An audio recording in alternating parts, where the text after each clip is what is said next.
नमस्कार मित्रों, आपका स्वागत है आपके अपने YouTube चैनल कॉम्टेरिया पर। देखिए, ये जो वीडियो मैं बना रहा हूँ, ये मोबाइल एस्पिरेंट्स को मिल रहा है जो पढ़ाई कर रहे हैं अपने अपने कॉलेजेस में। उन लोगों को एस्पिरेंट्स को मिल रहा है, तो आप लोग इस क्वालिटी को देखिए वीडियो की और बताइएगा कि कैसा ये वीडियो बन रहा है। तो मैं किसी एस्पिरेंट्स की ही मोबाइल से ये वीडियो बना रहा हूँ और फिर इसको मैं अपने चैनल पे अपलोड करूँगा। और एस्पिरेंट्स के लिए बहुत अच्छा ये कार्य, मैं इसकी सराहना करता हूँ कि बच्चों को मिला मोबाइल जो सहायक हुआ उनके कारण। हम पढ़ा रहे हैं चैप्टर 19 जल संघर्ष और राजनीतिक व्यवस्था, जिसमें सरदार सरोवर परियोजना, नर्मदा बचाओ संघर्ष। तो सरदार सरोवर परियोजना के बारे में पढ़ा था। जो भी विद्यार्थी नए हैं कृपया चैनल को लाइक करें, शेयर करें, वीडियो को लाइक करें और चैनल को सब्सक्राइब करें, कॉम्टेरिया चैनल। और जो विधिक मैं चर्चा करता हूँ, the Haryana urban control of rent and eviction act 1973 में पढ़ा रहा हूँ, विधिक चर्चा कॉम्टेरिया फेसबुक पेज पर। और आज मैंने एक नया ग्रुप बनाया है टेलीग्राम पर, सेम नाम से कॉम्टेरिया। उसमें मैं ऑडियो फॉर्मेट में यूपी स्पेशल आरओ के लिए पढ़ाया हूँ। मैंने अपने कहा था कि मैं आरओ के लिए कुछ स्पेशल ऑडियो लेक्चर्स या वीडियो लेक्चर्स जो भी हो सकेगा अवेलेबल उसको डालूंगा, जो कि सीधे क्वेश्चन आपके आरओ के एग्जाम में आएंगे, पीसीएस में आएंगे। तो आप लोग कॉम्टेरिया टेलीग्राम पे सर्च कीजिएगा, मेरी फोटो लगी होगी और मेरी फोटो आपको दिखेगी, उसमें समझिएगा वही कॉम्टेरिया चैनल है टेलीग्राम का, कॉम्टेरिया। मेरी फोटो जरूर होगी प्रोफाइल पिक पे, उस ग्रुप को ज्वाइन कर लीजिएगा। और उस पर आप यूपी स्पेशल में पढ़ाया हूँ, बहुत अच्छा यूपी स्पेशल। और यूपी में न्यायालय की पूरी प्रणाली पढ़ाया हूँ कि उच्च न्यायालय से लेकर अधीनस्थ न्यायालय और राज्य न्यायिक प्राधिकरण, जिला न्यायिक प्राधिकरण। और बड़ा अच्छा नोट्स टाइप में उत्तर प्रदेश का पूरा ऑडियो फॉर्मेट में दिया हूँ टेलीग्राम पर, उसको भी आप देखिएगा। टेलीग्राम पे भी ऑडियो लेक्चर्स में डालता रहूंगा। आइए हमारा जो स्टार्ट करते हैं, सरदार सरोवर परियोजना जो कि नर्मदा बचाओ संघर्ष में है, कि बांध की उपयोगिता, जो सरदार सरोवर परियोजना था कि बांध की उपयोगिता इस बात से भी जोड़कर देखी जा रही थी, जो नर्मदा नदी बन रहा था, कि इससे बाढ़ और सूखे की आपदाओं पर अंकुश लगाया जा सकेगा और प्रस्तावित बांध के निर्माण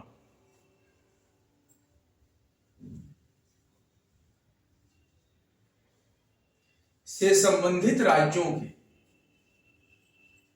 निर्माण से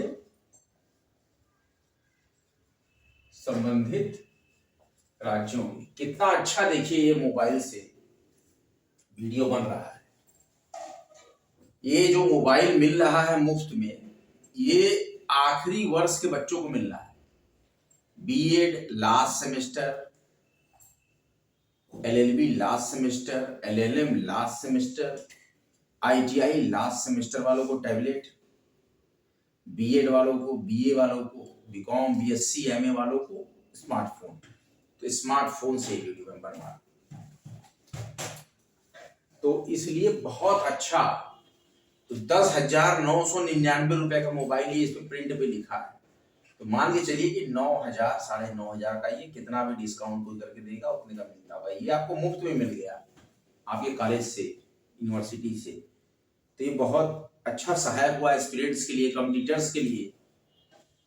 इस वक्त में बेरोजगारी के जो और जो पढ़ाई का वक्त है, जो कम पैसे रहते बच्चों के पास, वरदान साबित हुआ।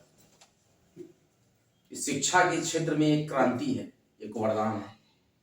इस मोबाइल से आप खूब गूगल सर्च करिए, खूब पढ़िए, इंसाइक्लोपीडिया से नोट्स निकालिए, लॉ पढ़िए, कॉन्स्टिट्यूशन पढ़िए, यूपी स्पेशल पढ़िए, सब गूगल से आप सर्च कर सकते हैं। सिर्फ डेटा आपका लगेगा। एक मजबूत और ज्यादा पैसे का सामान मोबाइल तो आपको मिल गया। ये देखिए, अब आपको सिर्फ डेटा 250 रुपये या 199 रुपये महीना, जैसे का भी आप प्लान कराएंगे, 749 रुपये का, 759 रुपये का, 3 महीने का, 84 दिन का, जो भी आप प्लान कराएंगे, ये खर्चा खाली लगना है 3 महीने पे एक बार 800 रुपए के अंदर अंदर। इसके अलावा आपका पूरा मोबाइल और चार्जर और बैक कवर भी इसके साथ मिला है। पीछे जो ट्रांसपेरेंट वाला बैक कवर जो 70-80 रुपए का मिलता है वो भी फ्री है। चलिए, बांध की उपयोगिता बांध की इस बात से भी जोड़कर देखी जा रही थी कि इससे बाढ़ सूखे की आपदाओं पर अंकुश लगाया जा सकेगा और प्रस्तावित बांध के निर्माण से संबंधित राज्यों के 245 महाराष्ट्र, गुजरात, मध्य प्रदेश 245 गांव 245 गांव डूब के क्षेत्र में आ रहे थे, डूबने के, क्योंकि नदी से डूब जाते हैं।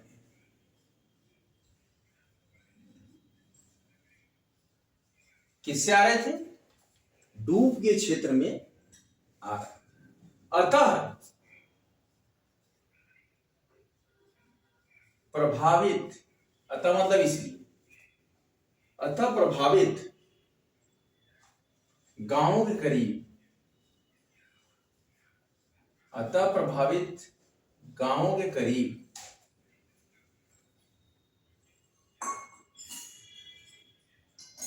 2.5 लाख लोगों के पुनर्वास का मुद्दा, करीब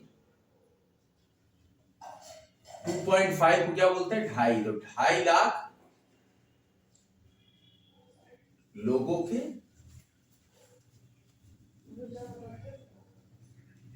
पुनर्वास का मुद्दा, मतलब कि उनको फिर से बसाना है। क्या करना है? उनको फिर से बसाना है।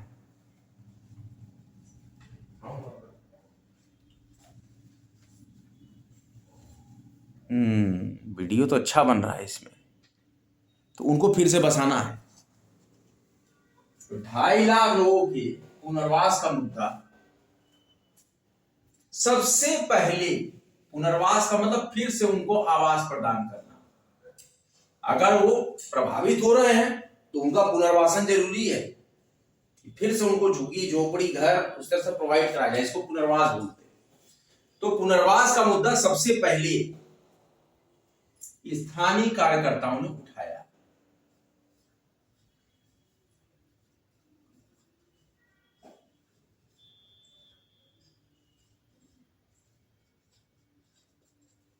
स्थानीय जो थे, इन गतिविधियों को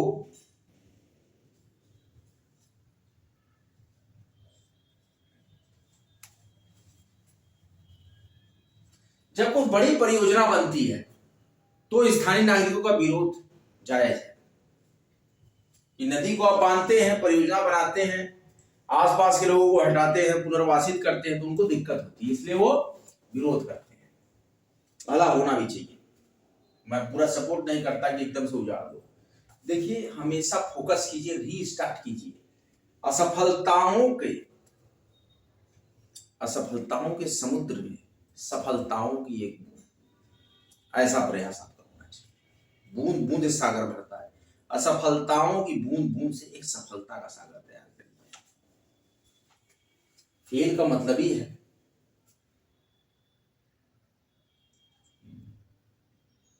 अगेन एंड अगेन सफलता के लिए प्रयास कीजिए। फेल का मतलब ही यही है, another chance,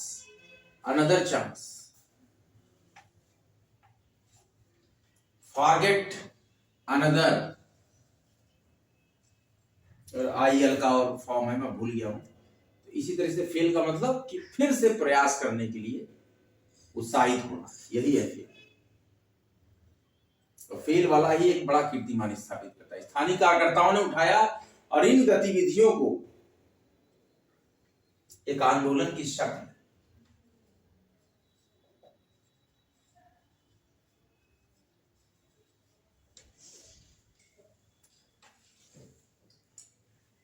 (1988 से 1989)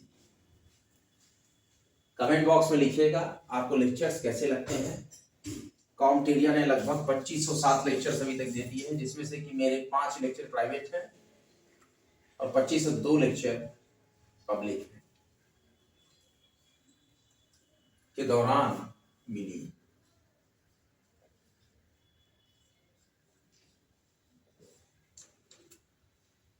जब कई स्थानीय स्वयंसेवी संगठनों ने,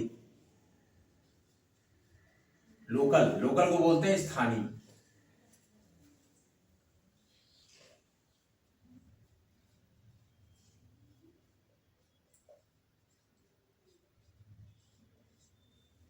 जब कई स्थानीय स्वयंसेवी संगठनों ने खुद को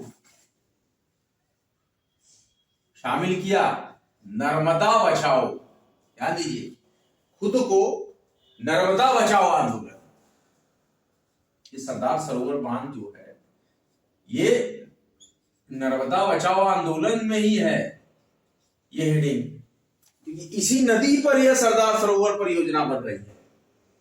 तो नर्मदा बचाओ आंदोलन ये मेन बोल्ड हेडिंग थी के रूप में गठित किया।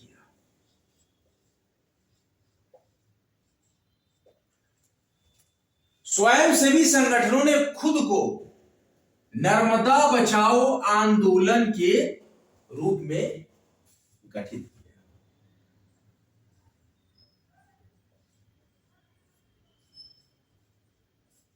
बात को समझिए, सरदार सरोवर परियोजना की बात करें तो नर्मदा नदी एकमात्र ऐसी नदी है भारत की जो पूरब से पश्चिम की तरफ बहती है। यह प्रश्न हमेशा यूपीआरओ यूपी पीसीएस में हमेशा आता है। उत्तर प्रदेश के लोअर पीसीएस में भी कई बार मैंने यह प्रश्न देखा है।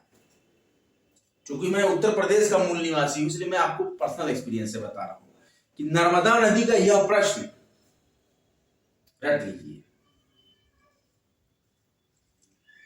यूट्यूब पर एक चैनल और है, मैं देख रहा हूं कितना अच्छा वो जो बता रहे हैं शॉर्ट्स के माध्यम से, HRD IAS PCS Uttar Pradesh RO और उत्तर प्रदेश पीसीएस के लिए शॉर्ट वीडियो लाते हैं। बड़ा प्रतिभावान उनका ये जो शॉर्ट वीडियो मुझे लगा, मैं काफी बार मैंने देखे उनके शॉर्ट वीडियोस को, डायरेक्ट प्रश्नों को बताते हैं। क्योंकि मैं चूंकि दिया हूं यूपी में कई बार फेस किया एग्जामिनेशन, वही शब्द सब प्रश्न जो रिपीट होते हैं सारे प्रश्नों का समाकलन और समावेशन उस चैनल पर मुझे देखने को मिला। काफी अच्छा कंटेंट शॉर्ट माध्यम में कि 15-16 सेकंड 30 सेकंड के अंदर आपको इतना अच्छा व्याख्या, एक प्रश्न कंप्लीट, 200 लेक्चर आपने देखे, 200 प्रश्न कंप्लीट, डेली कैप्सूल की तरह देख लीजिए। तो निरंतर सतत हर चैनल का उत्साहवर्धन और उनके गुणों को मैं बताता हूं कि जिन चैनल में अच्छे गुण हैं, जो अच्छे हैं, जो वास्तव में अच्छे कंटेंट देते हैं, जो कि कॉम्पिटिटर्स के लिए और एस्पिरेंट्स के लिए लाभदायक है, उसको मैं चर्चा करूंगा। यही गुण है कि विद्यार्थी हित सर्वोपरि सर्वोपरम। आपको कहां से अच्छा कंटेंट और मिल सकता है, मैं वो भी चीजें यहां पर अपने चैनल पे मैं बताऊंगा, क्योंकि मुझे अच्छा लगा। मैं एक मेंटर हूं, टीचर हूं, मॉडरेटर हूं, मार्गदर्शक हूं, तो मुझे अच्छा लगा, मैं समझाता हूं आपको। तो मुझे जब कोई चीज समझ में आ गई तो इसका मतलब मैं आपको समझाता हूं, और मुझे कोई चीज समझ में आ गई तो वो वास्तव में एक परिष्कृत कंटेंट है। ये बहुत ही सुंदर, वो बोलते हैं ऐसे ही डायरेक्ट 16 सेकंड 17 सेकंड 20 सेकंड, ज्यादा समय भी आपका नहीं लगेगा। एक प्रश्न आपका कंप्लीट है उत्तर प्रदेश का, तो आप लोग भी देखा करिए बच्चा। सरदार सरोवर परियोजना के बारे में कहते हैं कि बांध की उपयोगिता इस बात से भी जोड़कर देखी जा रही थी कि इससे बाढ़ और सूखे की आपदाओं पर अंकुश लगाया जा सकेगा, और प्रस्तावित बांध के निर्माण से संबंधित राज्यों के 245 गांव डूब के क्षेत्र में आ रहे थे। इसीलिए प्रभावित गांवों के करीब 2.5 लाख लोगों के पुनर्वास का मुद्दा सबसे पहले स्थानीय कार्यकर्ताओं ने उठाया, और इन गतिविधियों को एक आंदोलन की शक्ल, किसकी शक्ल, आंदोलन की शक्ल 1988-89 के दौरान मिली, जब कई स्थानीय स्वयंसेवी संगठनों ने खुद को नर्मदा बचाओ आंदोलन के रूप में गठित किया। इसके बाद आता है वाद विवाद क्या हुआ और संघर्ष क्या हुआ। वाद विवाद हुआ का मतलब और संघर्ष, वाद विवाद वह संघर्ष, क्या वाद हुआ, क्या विवाद हुआ, क्या संघर्ष हुआ, क्या संघर्ष की पराकाष्ठा रही, क्या संघर्ष किया उन्होंने, किस तरीके से संघर्ष किया, इसकी भी चर्चा जरूरी है। बहुत सुंदर वीडियो ये बन रहा है। सैमसंग गैलेक्सी Z4E मॉडल का नाम है, मुफ्त में मिला है फोन। नर्मदा आंदोलन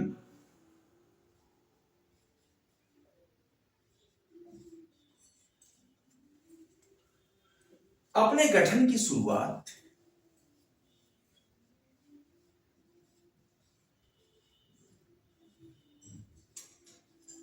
नर्मदा आंदोलन अपने गठन की शुरुआत से ही सरदार सरोवर परियोजना,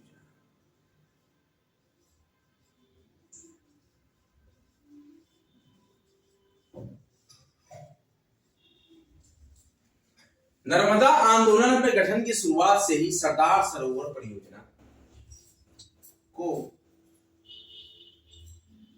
विकास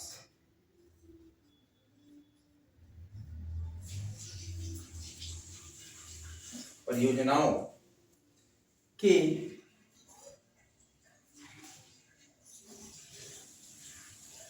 बृहत्तर मुद्दों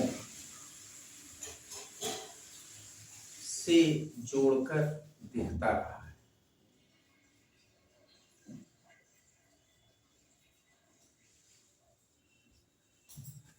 नर्मदा आंदोलन अपने गठन की शुरुआत से ही सरदार सरोवर परियोजना को विकास परियोजनाओं के बृहत्तर मुद्दों से जोड़कर देखता है।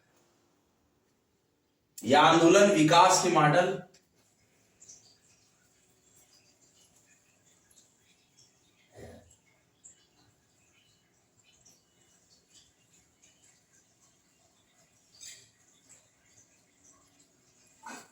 और वह का मतलब और यह आंदोलन विकास के मॉडल और उसे सार्वजनिक औचित्य पर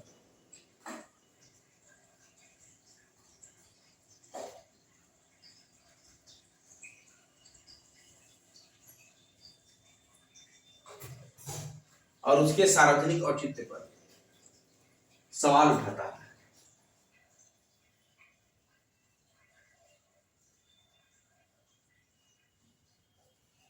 आप लोगों ने रिवीजन बुक निकालिए, मैं एक थोड़ा रिवीजन लेके फर्दर प्रोसीड करता हूं।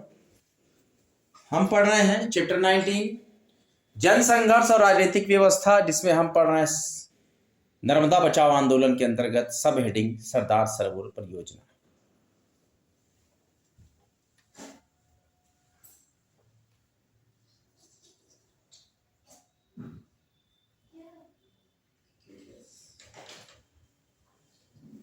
आज का विषय है सरदार सरोवर परियोजना। देखिए स्टूडेंट्स, बांध की उपयोगिता इस बात से भी जोड़कर देखी जा रही थी कि बांध से बाढ़ और सूखे की आपदाओं पर अंकुश लगाया जा सकेगा। बांध से सूखे और आपदाओं पर बाढ़ सूखे आपदाओं पर अंकुश लगाया जा सकेगा। प्रस्तावित बांध के निर्माण से संबंधित राज्यों के 245 गांव, कितने गांव?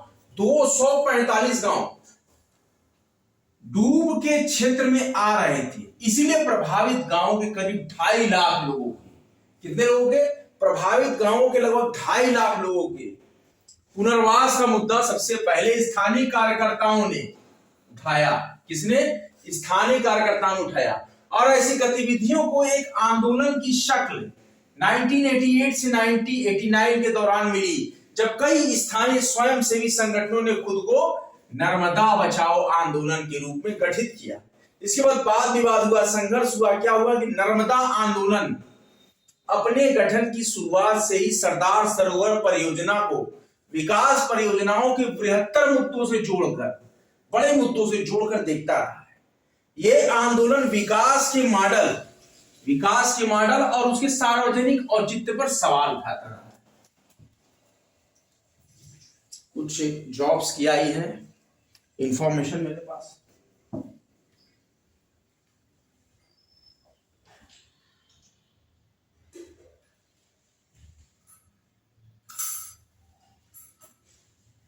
We have some recruitment program in daily newspaper. I describe Uttar Pradesh अधीनस्थ सेवा चयन आयोग भैसजिक, पोस्ट का नाम क्या है? भैसजिक, पोस्ट का नाम है भैसजिक, ध्यान रखिए, षटकोण वाला सर है। यूपी ट्रिपल एससी में भैसजिक की वैकेंसी आई है 1002। देखिए कितनी ज्यादा, 1002 पोस्ट आई भैसजिक की। इसकी लास्ट डेट है 3 मार्च 2024। इसके बाद मध्य प्रदेश लोक सेवा आयोग में आई है 120 पोस्ट। एमपीपीएससी में 120 पोस्ट आई है। डीवाईएसपी की, मतलब इसको डीएसपी आप बोलते हैं, एग्जैक्ट तो डीएसपी रैंक हो जाती है प्रमोटेड, लेकिन DSP deputy superintendent of police और अदर पोस्ट, मतलब ये पीसीएस की मेरे ख्याल से पोस्ट है। ये 18 फरवरी लास्ट डेट है।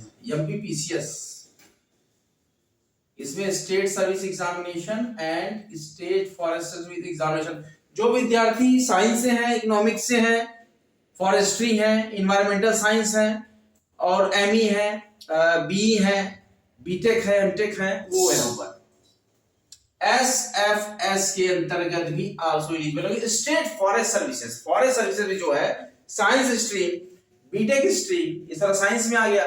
बीई के मतलब बीटेक, बी, बीएससी, ध्यान दीजिए, जो एसएफएस में होगा किसी भी सब्जेक्ट्स की बीएससी हो गई, और जो किसी भी स्ट्रीम का बीटेक हो गया, और एमपी में बहुत ज्यादा पॉपुलर है बैचलर इलेक्ट्रॉनिक्स बीई। तो ये तीनों स्ट्रीम यहां पर दी हुई है फॉर्म में ही। इन विच स्ट्रीम, तो बीएससी, बीटेक या बीई, और किस रिलेवेंट उसका सब्जेक्ट का, तो फिजिक्स से, केमिस्ट्री से, मैथ से, जो भी है, या इलेक्ट्रॉनिक्स से, मैकेनिकल है, एज यो स्टडी। तो ये आई है आपकी एमपीपीसीएस की फॉर्म। 18 फरवरी लास्ट डेट है, ध्यान दीजिएगा। 18 Feb 2024 the last deadline for MPPCS. 120 post हो गई, बताइए।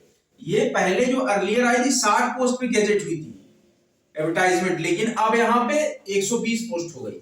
अभी ये बढ़ते बढ़ते 220 हो जाएगी।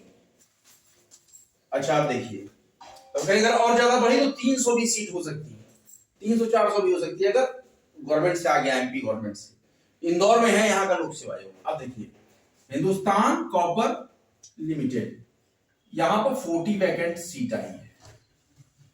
ग्रेजुएट इंजीनियर ट्रेनिंग किसकी आई है? Graduate engineer training.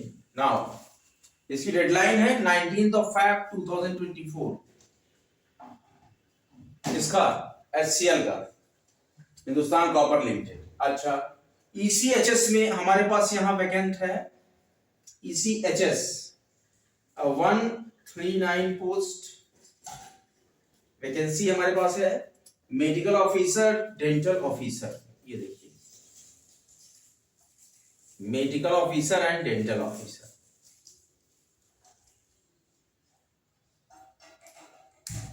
इसलिए जो एमबीबीएस किया हो डेंटल से, या डेंटल का कोई अच्छा डिप्लोमा हो, कोई अच्छे लेवल का, तो वहां पे पढ़ सकता है। अच्छा, बीईसीआईएल में भी जॉब आई है विद्यार्थियों, ध्यान दीजिए। बीईसीआईएल में आई है 18 पोस्ट। मैं जो भी संभावनाएं हैं जॉब की यहां बताता हूं, उसकी बहुत जरूरत है बच्चों को। Data entry operator, data entry operator, और एमटीएस मल्टीटास्किंग स्टाफ, ये ग्रुप 4 में आता है जॉब। अच्छा, सीएसआईआर देख लीजिए, central scientific institute of research. CSIR एक फॉर्म आता है, एक नेट का फॉर्म आता है। सीएसआईआर मतलब साइंस स्ट्रीम के नेट हो गए, और ह्यूमैनिटी, आर्ट्स और सोशल के लिए नेट, यूजीसी का वो नेट, और सीएसआईआर एक, तो central scientific institute of research. तो सीएसआईआर में 17 पोस्ट। ये स्पेशली विज्ञान से संबंधित होते हैं CSIR। ये ड्राइवर टेक्नीशियन, इसमें आइए कुछ मल्टी ड्राइवर और टेक्नीशियन की फिलहाल पोस्ट। अच्छा 17 पद है। अब देखिए और भी जो हमारे पास यहाँ पे है जॉब्स की, गोवा शिपयार्ड लिमिटेड में है उप प्रबंधक और सहायक प्रबंधक के पदों पर मौके हैं, जिसमें कि लास्ट डेट है 22 Feb 2024। वेबसाइट है www.goa.shipyard.in, goashipyard.in। इसके बाद भारत के सुप्रीम कोर्ट में जॉब आई है। सुप्रीम कोर्ट में विधि लिपिक सह अनुसंधान एसोसिएट। कौन सा, ध्यान दीजिए, SC का मतलब सुप्रीम कोर्ट, विधि लिपिक, 80,000 इसमें तनख्वाह है, ध्यान दीजिए बच्चों। विधि लिपिक सह अनुसंधान, सह मतलब को रिसर्च अनुसंधान, विधिक लिपिक सह अनुसंधान एसोसिएट्स, ठीक है। सुप्रीम कोर्ट में विधिक लिपिक सह अनुसंधान एसोसिएट, और इसमें 15 फरवरी लास्ट डेट है सुप्रीम कोर्ट वाले फॉर्म में, 15 फरवरी 2024 लास्ट डेट है। इसमें एज मेरे ख्याल से 32 साल तक की है। और ये आपकी साइट है www.scigov.in, supreme court of India गवर्नमेंट.in,